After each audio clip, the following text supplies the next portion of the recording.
मराठी चुकू द्या, शब्द चुकू द्या, आई काही म्हणत नाही. आईनी दूर करू नये आपल्याला, हे जीवन आहे. रागवावं आईनं, कितीही बोलावं आईनं, आईनी दूर करू नये. तसं जगाने जवळ करावं न करावं जगाचा विषय, संतांनी दूर करू नये. परमार्थ करता करता जर आपण चुकलो भाव काढण्यामध्ये, भावामध्ये, संत हसतात, बोलत नाही जास्त. माझं ते हसणं फार महाग आहे बरं का. महाभारतामध्ये जे तुम्ही ऐकले ना, आंधळ्याची पोरं आंधळी असतात, असं महाभारतात कुठे लिहिलेलं नाही. हे आमच्या लोकांनीच तुमच्याकडे टाकलेलं आहे. पिल्लू राजघराण्यातली द्रौपदी राजकुमाराला असं तोंडावर बोलणं इतके मूर्ख होते का? बोला ना. याज्ञसेनी म्हणतात त्याला. यज्ञात जन्माला आलेली सभ्य घराण्यातली मुलगी, राजघराण्याचे जिच्यावर संस्कार आहेत, ते असं राजकुमाराला बोले. आंधळ्याची पोर गावठी पोरगी का ती? तुम्ही पण हा असं आहे का? हे काही नाही महाराज, फक्त जे कीर्तनात सांगतो एवढंच आहे. जड आणि स्थळमध्ये जेव्हा भ्रम झाला ना, द्रौपदी फक्त हसली महाराज. ते हसल्यामुळं महाभारत घडली. एवढं बेकार आहे. विठ्ठल विठ्ठल. लक्षात आहे, हसणं इतकं बेकार. नुसती हसली द्रौपदी, तो अपमान जिव्हारी लागला दुर्योधनाच्या. म्हणून एक लक्षात ठेवा, जनसंपर्क करत असताना काय काय चुका होतात आपल्याकडून हे आपल्याला सुद्धा कळत नाही. मान देता आला एखाद्याला देऊ नका, पण जीवाचा अपमान करू नका. तो जिवंत जीव आहे, जिवंत माणूस आहे. तो का अपमान करता तुम्ही? नसेल त्याला गाता येत, नसेल त्याच्याकडे विद्वत्ता, नसेल त्याच्याकडे बुद्धी, पण तू थोडं जन्माला घातलेलं आहे म्हणून सगळ्या गोष्टी संपन्न पाहतो. तो जिवंत आहे, मनुष्य आहे. घडा कणा कणात परमात्मा आहे. मग त्याच्यामध्ये नाही का परमात्मा? चुका होऊ नये आपल्या जीवनात. कोणी सन्मान द्या, दोन शब्द गोड बोला त्याला. जगद्गुरु तुकोबाराय सांगतात, सगळ्या जगाने मान दिला, पण संत जर हसले ना, परमार्थ भस्म झाला. मग ते हसतील उपयोगच नाही जन्माला येऊन. आणि त्यांनी एकदा मान्यता दिली ना, आपलं जीवन कल्याण झालं. संतांनी सरता केलो, संतांनी मान्य होईल असा केलो. केलो शब्द विसरू नका. माणसाची ताकद नाही आहे, माणूस प्रयत्न करू शकतो. जरा थोडं अजून खाली येऊन बोलतो, जरा तुमच्या लक्षात येईल. मला सांगा, बुद्धिमान माणसाला आमदारकीचं तिकीट मिळतं का निष्ठावाल्याला मिळतं? तुमचा काही अनुभव आहे का नाही? असं ग्रामपंचायत जेव्हा लढली जाते, ते न फुटणारा माणूस घेता का बुद्धिमान घेता? ग्रामपंचायतमध्ये जे पॅनल तयार होतं, आता काय काही माणसं पॅनल घेऊन पडतात, ते भाग सोडून दे. नियम बायको कशीही असो, स्वयंपाक येईल न येईल, काही येईल न येईल, पण पुरुषाच्या मनात एक भावना आहे, ती उमरा ओलांडून येते. नाही लक्षात आलं? कारण की ती इज्जत, घराण्याची इज्जतीचं प्रतीक आहे, ते इब्रत आहे. ती तिला जपलं जातं, तिला बंधनात ठेवलं जात नाहीये. स्त्रीचा पण गैरसमज आहे. एवढा सन्मान आहे की तिने बाहेर जाऊन आपली आबरू घालू नये. म्हणजे पुरुषाची घराण्याची आबरू ही कोणाच्या हातामध्ये? बोला ना. स्त्रीच्या हात. एवढी इज्जत दिल्यानंतर त्यांनी म्हणायचं का स्त्री मुक्ती झाली पाहिजे? कोणापासून मुक्ती पाहिजे? जो दागिने पुरवतो, कपडे आणतो, घर चालवतो, त्याच्यापासून मुक्ती पाहिजे का? कसलं स्वातंत्र्य? स्त्री स्वातंत्र्य? लोक तुम्ही पण असे शिकले की माणूस भयकतोच. सन्मान दिला जातो आणि त्या सन्मान सांभाळत आला पाहिजे. विठाला विठाला. परमार्थाचं ओझं आपल्यावर टाकलं ज्ञानोबरायांनी. परमार्थाला कलंक लागता कामा नये असं कीर्तनकारांनी जगलं पाहिजे. नाही ज्ञानोबरायांचं नाव मोठं झालं, तुकोबरायांचं नाव मोठं चालेल, पण आपल्यामुळे परमार्थ बदनाम होता कामा नये.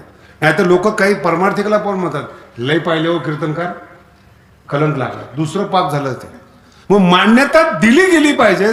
मान्यता देताना तपासतात, म्हणून केलो शब्द आहे. संतांना मान्य होईल असा केलो. संताने सरता केलो.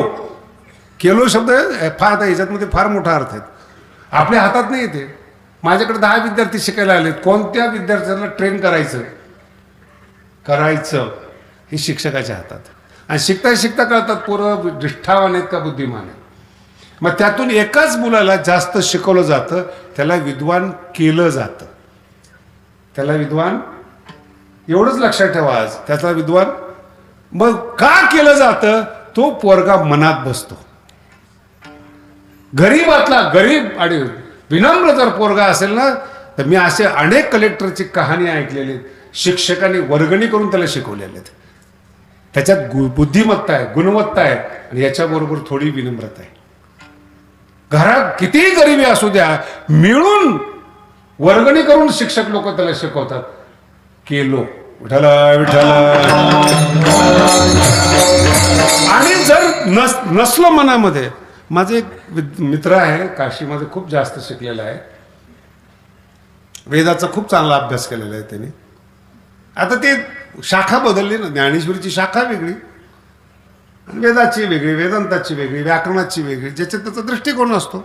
आता त्याची वेद एवढे तयार त्या माणसाचे, प्रचंड तयार, पाठ सगळे. पण महाराष्ट्रात आल्यानंतर त्याला 2-3 ओव्या आडल्या, ओव्या आहेत त्या, आडणारच त्या, आणि त्याला ते ओवीचा शब्दच कळेना त्याला. बरं, तर ते विनम्रता घेऊन विचारायला पाहिजे ना. माझ्याकडे आला, मला म्हणजे शास्त्रीजी मला शंका आहे. म्हणजे विचार, ज्ञानोबा इथं चुकल्यासारखे वाटतात, हा शब्द बरोबर नाही वाटत. नाही कळालं कोण चुकलं? मी त्याच्या पाया पडलो. ज्ञानोबरापेक्षा महान संत जन्माला आला म्हटलं. मी काय बोलणार त्याला? जर ज्ञानेश्वरीतल्या चुका काढण्या इतपत तुम्ही स्वतःला समर्थ समजत असेल तर आम्ही काय केलं पाहिजे? मी त्या पाया पडलो. आणि तो लाजला. नाही शास्त्रीचे असं म्हणायचं नव्हतं, पण तो शब्द लागत नव्हता. हे पहिलंच बोलायचं ना, शब्द कळत, हे तर कळलं पाहिजे ना. तू लगेच चुका काढायला लागला, आणि त्याला असं वाटलं मी उत्तर देईल. लक्षात आलं का? जो शब्द त्याला समजत नाही त्याला वाटलं उत्तर देईल. बरोबर, जाऊ दे, काय चुकलं असेल मग उत्तर दे. बोल उत्तर शोध. नाही महाराज, मी वेद बोलणारा माणूस आहे. आणि खरंच सुंदर विद्वत्ता होते. असं बसला ना, तालबद्ध स्वरात रचेचा उच्चार करायचा. मला म्हणे, अरे मी माझ्याकडे जरा बघ, वेद बोलणारा माणूस आहे. म्हटलं, ज्ञानोबरायांच्या सभेत रेडा वेद बोलतो. आता सध्या कोणती पदवी तुझ्याकडे? ज्ञानोबराच्या सभेत आता शिक तू रेडा म्हणून आलेला आहेस. अजून संत, साधक, भक्त हे फार लांबच्या पदव्या आहेत, इथपर्यंत आल्यात. इथून पुढे बडबड करू नको. विठ्ठल विठ्ठल. बौद्धिक सिद्धांत कळणं, बौद्धिक प्रमेय कळणं हे पंडितांनी लिहिलेल्या ग्रंथांचे आहेत. अनुभूतीचे शब्द कळणं हा संतांचा प्रसाद आहे. ज्ञानोबरांचे शब्द आहेत ना, अनुभूतीचे. कवित्वी रसिकत्व, आणि रसिकत्वी परतत्व स्पर्श जायचा. जगातली पहिली माऊली बरं का, पहिली रसिकामध्ये, रसिकत्वामध्ये परतत्वाचा स्पर्श जगात एकही व्यक्ती असं बोलणार नाही. एकही नाही. कवित्व असावं, रसिकत्व असावं इथपर्यंत साहित्यिक बोलतात, पण रसिकत्वाला देखील परतत्वाचा स्पर्श असायला पाहिजे हे माझी माऊली बोलतात. म्हणून ती माऊली ती. आणि त्या माऊलीने जगद्गुरु तुकोबारायला मान्यता दिली. संताने सरता केलो, चंदनी ते बोरी व्यापिली. शेजारी बोरीचं झाड आहे आणि चंदनाच्या शेजारी आहे. खूप अर्थ आहे तो, काय सांगायचं तुम्हाला. कोणाच्या शेजारी आहेत? चंदनाच्या शेजारी बोरीचं झाड आहे.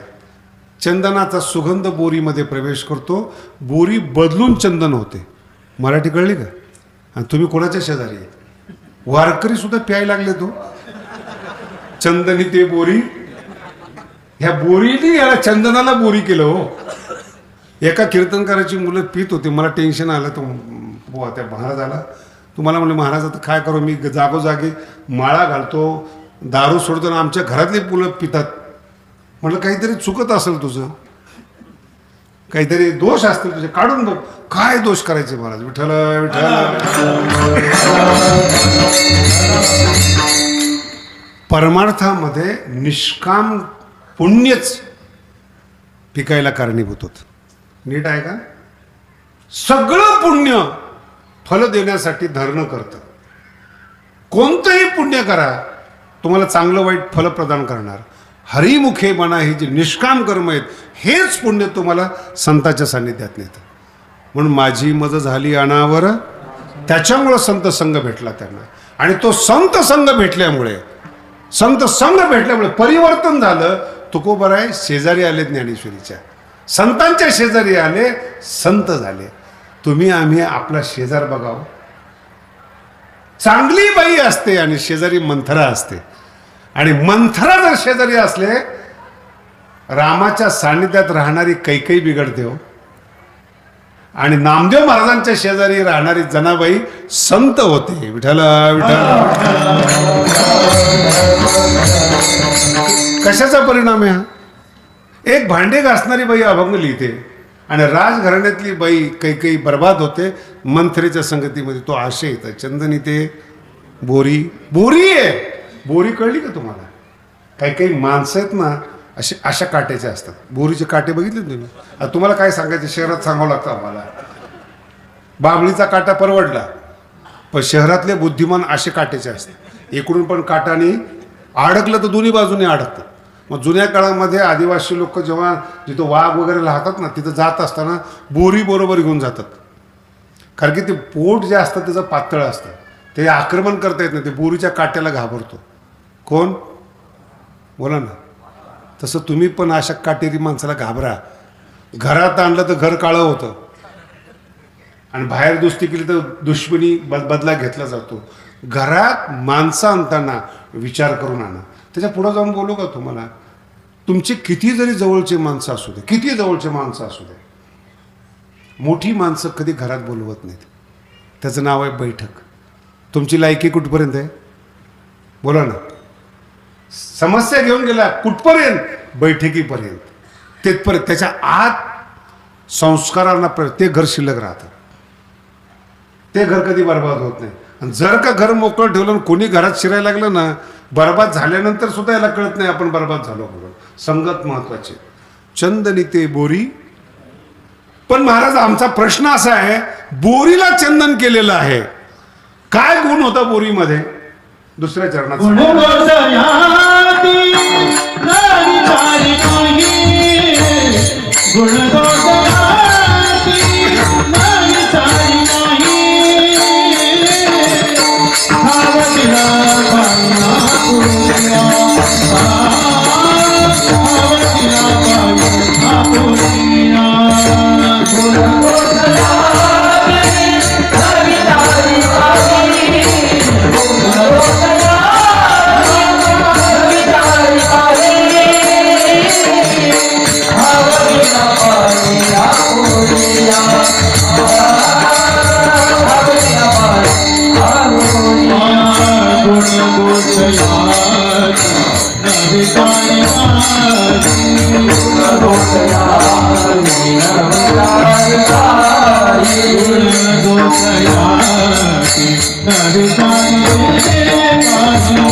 जगद्गुरु तुकोबारांची वाणी बरं का फार अवघड येते. गुणदोष याती न विचारी, याला परमार्थ म्हणतात.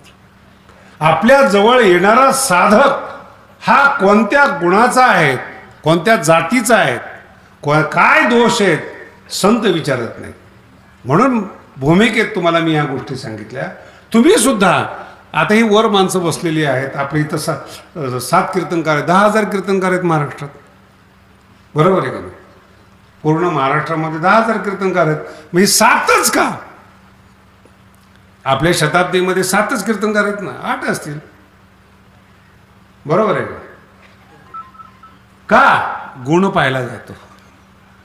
कोणालाही तारीख दिली जात, गुण पाहिला जातो. आणि संत गुण पाहत नाहीत. विठाला विठाला किती विशेष आहे. म्हणून कीर्तनाला सामाजिक रचना मानतात, उद्बोधन आणि प्रबोधनाचं माध्यम मानतात, प्रचार आणि प्रसाराचं माध्यम सप्ताह मानतात. त्याचं कारण हे, सगळे कीर्तनकार आहेत, चांगले कीर्तनकार आहेत, मग कोण 7च का? गुण पाहिला जातो. मग एखादा चांगला कीर्तनकार आहे, विद्वान आहेत, दोष असतील त्याला तारीख दिली जात नाही, दोष पाहिले जातात. खोडी नसाव्यात, देवमन कंठी असतो, पण किती खोडे आहेत? 72 खोडी, पण देवमन कंठी. आता काय करतात त्याला? दोष. आणि तिसरी या जगातली सगळ्यात मोठी काय आहे? जात. म्हणून संसारातली माणसं हे 3 पाहतात. जातीचं असलं तर जवळ करतील, त्याला संसार म्हणतात. दोष असली तर त्याग करतील, दोष पाहिला जातो. आणि गुण पाहिला जातो. हे तिघही परमार्थिक नाहीत. विठ्ठल विठ्ठल. आणि परमार्थात क्वालिटी जर असली तुमची, हे 3 पाहिले जात नाहीत. जर पाहत असतील तो साधूच नाही. पृथ्वीवरचे पहिले ज्ञानेश्वर महाराज आहेत. महाराज 750 वर्षापूर्वी जिथे दलित समाजाला स्थान नव्हतं, भाषा नीट आहे का? आणि 725 वर्षापूर्वी ज्ञानोबारायांनी चोखोबारायला आपल्याला जवळ घेतलेला ज्ञानोबाराय म्हणतात. गुणदोष याती न विचारे. चोखोबाराय. आणि त्या काळामध्ये मंदिरात प्रवेश नव्हता, म्हणून आजही समाज रागवलेला आहे, आम्हाला मंदिरात प्रवेश नाही, आम्ही धर्म सोडतो. पण ज्ञानोबारायकडे पहा हो, ज्ञानोबारायांनी तुमच्यासाठी मंदिर सोडलंय हो, त्याला माऊली म्हणतात. मंदिरात तुम्हाला प्रवेश नाही ना, माऊली म्हणले मी पण मंदिरात जात नाही, तुम्ही आम्ही बाहेर निघू आणि वाळवंटात कीर्तन करू. म्हणून वाळवंटातल्या कीर्तनाचं हे रहस्य आहे, जिथं जात पाहिली जात नाही, दोष पाहिले जात नाहीत आणि गुण पाहिले जात नाही, त्याचं नाव वाळवंट आहे. आणि एक वैशिष्ट्य पुन्हा, आणि मंदिरातला देव जो सोहळ्यामध्ये पूजा केला जातो, तो देव मंदिर सोडून कीर्तनात येतो, याला नामदेव महाराजांचे कीर्तन म्हणतात. ते वर्ग झोपले नाही ना? कधी कधी जास्त खाद्य झाल्यानंतर बुद्धी पण दमते ऐकायला. म्हणून वारकरी संप्रदाय समजून घ्या. जनाबाई आहेत, काका आहेत, नरहरी सोनार आहेत, माळी समाजातले सावता महाराज, सगळे समाजातले संत आहेत. आणि पृथ्वीवर पहिला प्रयोग आहे बरं, पृथ्वीवर. त्याच्या अगोदरचा अख्ख्या भारताचा इतिहास दाखवा. एवढ्या तळागाळातल्या बहुजन समाजाला गोळा करून शिष्य बनवलं नाही, संत बनवले. मराठी लक्षात ठेवा, शिष्य बनवलं नाही. आत्ताचे संत सुद्धा शिष्य बनवतात, संत नाही बनवत. आज तुम्ही माझ्या समोर बसलेला आहात, उद्या कीर्तन करा, माझ्या गादीवर बसाल, हा अधिकार ज्ञानोबारांनी दिलाय. पण कितीही संप्रदायामध्ये फिरा तुम्ही, मोठमोठ्या संप्रदायात, शिष्य हा मरेपर्यंत शिष्यच राहणार. हे तो आम्हाला भक्त आहे. मी त्यांना गमतीनं म्हणतो, हे जसे पक्षाचे कार्यकर्ते असतात तसे हे महाराजांचे कार्यकर्ते, फक्त भक्त म्हणतात, प्रचार करतात. हे पक्षाचे कार्यकर्ते सुद्धा काय करतात? प्रचार करतात. आणि नवीन नवीन आता हिंदी साईडवरचे महाराज बघत प्रचार करतात. दोघंही प्रचार करत असतील, फक्त नाव बदललं. एक कार्यकर्ता आहे आणि एक भक्त आहे, शिष्य आहे. आणि तो शिष्य आहे ना, त्या गुरुने कधीच जवळ केलेला नसतो. हे विनाकारण तुंतुन वाजवत फिरते, आमचे महाराज असे, आमचे महाराज असे. मुंबईला एका महाराजाचे एवढे मोठे मोठे शिष्य होते, आणि ते माझे कीर्तन ऐकलं ते शिष्याने, माझ्याकडे आले. ते घडलेली कथा आहे. मला म्हणे, महाराज आमचे महाराज फार मोठे, पण तुमच्यासारखा जर शिष्य मिळाला ना तर आमच्या महाराजाची प्रगती होईल. मराठी कळली का नाही? जे शिष्य गुरुची प्रगती करतात ना, त्याला गुरु म्हणूच नाही, फक्त रू काढून टाकावा. शिष्यानी चालवल्यावर जो महाराज चालतो तो मालक आहेत का गुलाम आहे? बोला ना. मी कालच्या कीर्तनामध्ये सांगितलं होतं एका ठिकाणी, हे शब्द आहेत फक्त संसारातले. हे तुम्ही बसलेले आहेत, एवढ्या बाया बसलेल्या आहेत, यांना विचारा बरं तुम्ही, आपल्या नवऱ्याला काय म्हणतात? काय म्हणतात? हे बाया जेवढ्या बसलेल्या आहेत, आपल्या नवऱ्याला काय म्हणतात? मालक. खरं आहे का ते? बाया सगळ्या नवऱ्याला म्हणतात हे आमचे मालक. आणि गेले की हातात पिशवी देतात, एवढं घेऊन ये. मालक आणत असतो का नोकर? आणि बायांच्यावर पण राश धरू नका बरं का. नवऱ्याला विचारा तुम्ही, नवरे म्हणतात ही मालकीने, बरोबर आहे का? हे आमची भांडे कोण घासतं? यालाच संसार म्हणतात. हे त्यांना फसवतो मालक म्हणून, तुम्ही मालकीन म्हणून त्यांना फसवतात. आणि म्हणून दोघंही दुःखी आहेत. विठ्ठल विठ्ठल. दोघांमध्ये सत्य काहीच नाही आहेत, फक्त म्हणतात मालकीने. आणि भांडे धुवा, कपडे, ही नाव आहेत नुसते शब्दांचे. हे काही खरं आहे का त्याच्यामध्ये? माझा शब्द नीट आहे का? जिथं पाहिलं जातं तो संसार, जिथं केवळ वरवर शब्दांचा पाचोरा फिरवला जातो त्याला संसार म्हणतात. आणि हे सगळे शब्द फसवणार आहेत. म्हणून शेवटच्या क्षणापर्यंत संसारात सुख मिळत नाही.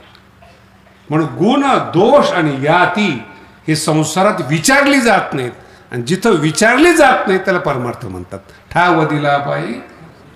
त्यांना विचारलं तुकोबाराला, महाराज काय बरं ठीक आहे, तुमचा गुण नाही पाहिला माऊलीनी, दोष नाही पाहिला, जात नाही पाहिली, तुमच्यात होतं काय असेल? शेवटच्या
आणि याला एक वारकरी संप्रदाय शब्द आहे बरं का, समर्थ. तुका म्हणे आले माऊलीच फक्त समर्थ आहे.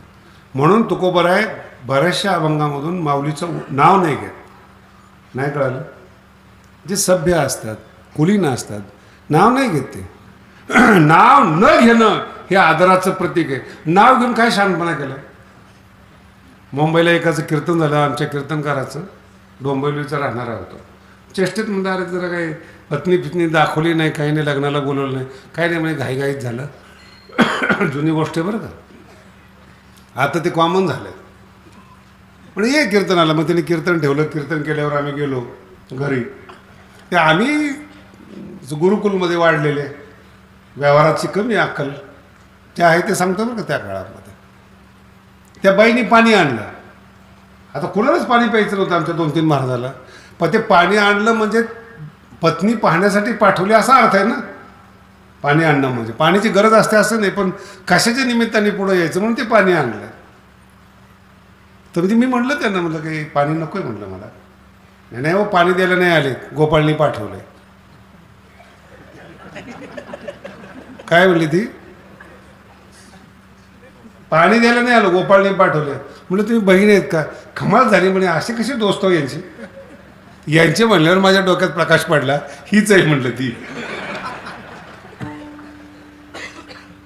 नाव घेतल्याने पुढारलेलं पण प्रगट नाही होत, अंतःकरण प्रगट होत. कळलं तुम्हाला? तुम्ही पाया पडला ना, तुम्ही प्रगट झालात, विनम्रता आहे म्हणून.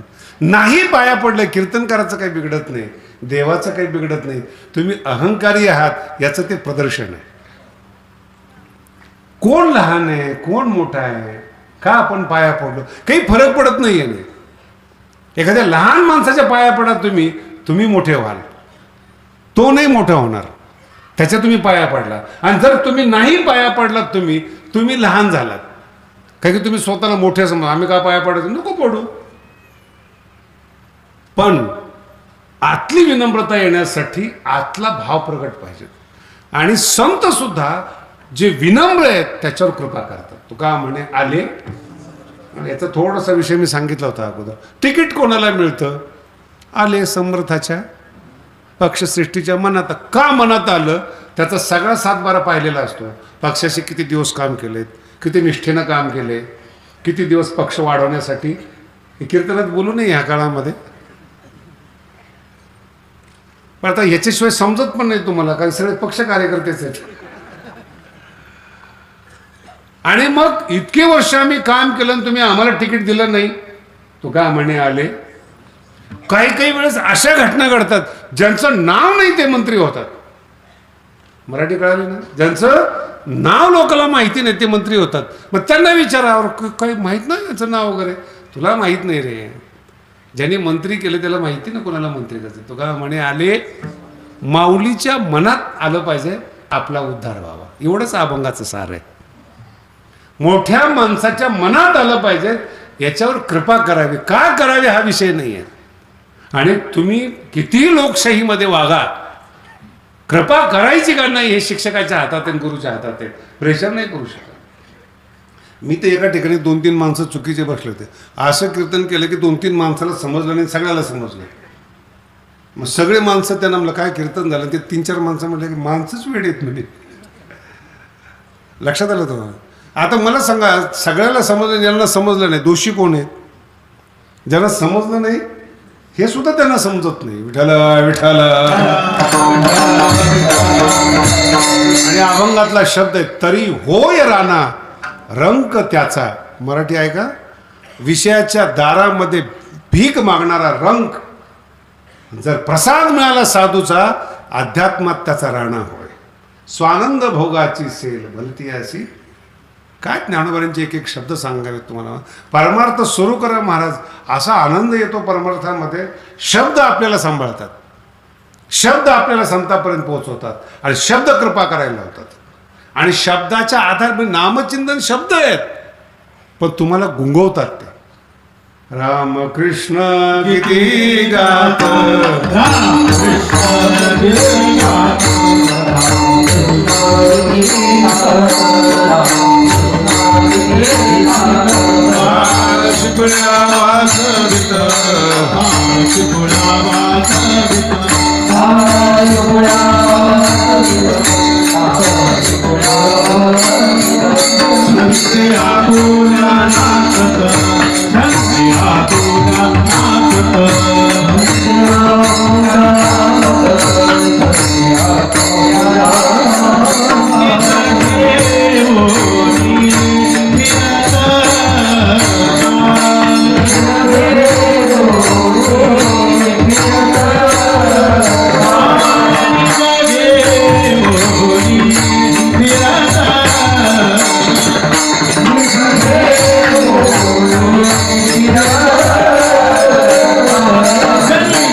निज घेऊन, आत्मा घेऊन, आपलं अस्तित्व घेऊन या जगामध्ये वावरतात. चनी वनी अवघा ते तुकडे आले. ही अवस्था आहे, हे जगणं आहे. आणि त्याच्याही पुढे जाऊ सांगतो तुम्हाला, जगण्यासाठीच खरं जीवन आहे. हमाली किती दिवस करायची? म्हातारं झालं 60, 65, 70 झालं तरी गल्ल्यावर उठत नाही. नाही कळालं तुम्हाला? आणि त्या पैशाचा काही उपयोग होत नाही, चाव्याही सोडत नाही. मग ते पोरं म्हणतात कधी जाईल म्हातारं काय माहिती. असं जीवन जगू नका. आपल्या रक्ताने आपल्या मरणाची वाट पाहावी, असा संसार करू नका. तो का म्हणे आले, असं जीवन आहे. निज घेऊन फिरते का गात मस्तीमध्ये राहत, हे जीवन आहे तुम्हाला. मग परमार्थात जर तुम्ही आला ना, कीर्तन फिरतन ठीक आहे, हे माध्यम आहेत, पण तुमची अवस्था कशी, तुम्ही कोणत्या बोधावर कशा पद्धतीने जगता, आणि ती कोणामुळे मिळाली. तो का म्हणे आले, समर्थ म्हणजे फक्त ज्ञानोबा आहेत. तुकावणे आले समर्थाची माऊलीच्या मनामध्ये आलं, रंग त्याचा राणा होय. आणि समर्थाच्या मनात येण्यासाठी समर्थाच्या मनाप्रमाणे वागावं लागतं. हे लय अवघड आहे महाराज. समर्थाच्या फार सभ्यता लागते. संतापाशी बहु असावे. रामायणातला एक प्रसंग आहेत महाराज. जेव्हा सीतेला कळलं की राम वनवासात चालले, तर राजवाडा संस्कृती फार मोठी. वल्कल घालण्याच्या तयारीने आलेले राम लक्ष्मण, कौशल्याच्या डोळ्यातून पाणी वाहत होतं की माझा मुलगा वनवास स्वीकारतोय, वनवासाला जातोय. आणि सीता आहे, आई रडते, रामचंद्र प्रभू नाहीत. आणि हुंदका दिला मला सीतेनं, रडायला लागली सीता. कौशल्य आहे ते, कुशलता आहे, त्याला कौशल्य म्हणतात. तिने असं हात फिरवला सुनेच्या डोक्यावरून, सीतेच्या डोक्यावर. अगं मी तुला मुलीसारखं मांडलंय, मी तुला सून नाही म्हटलं. आजपर्यंत तू माझ्या घरामध्ये आलीस, माझ्या तोंडातून तुझ्याविषयी एक शब्द तरी चुकीचा गेला का? मला मुलगी नाही आहे, तुला मी मुलगी मानते. ठीक आहे, तुझा नवरा चालला असेल वनवासाला म्हणून तू रडत असतील, पण मी आहे ना तुला. सीता सांगते, मी याच्यासाठी नाही रडत. तुमच्यावर काही तक्रार आहेत,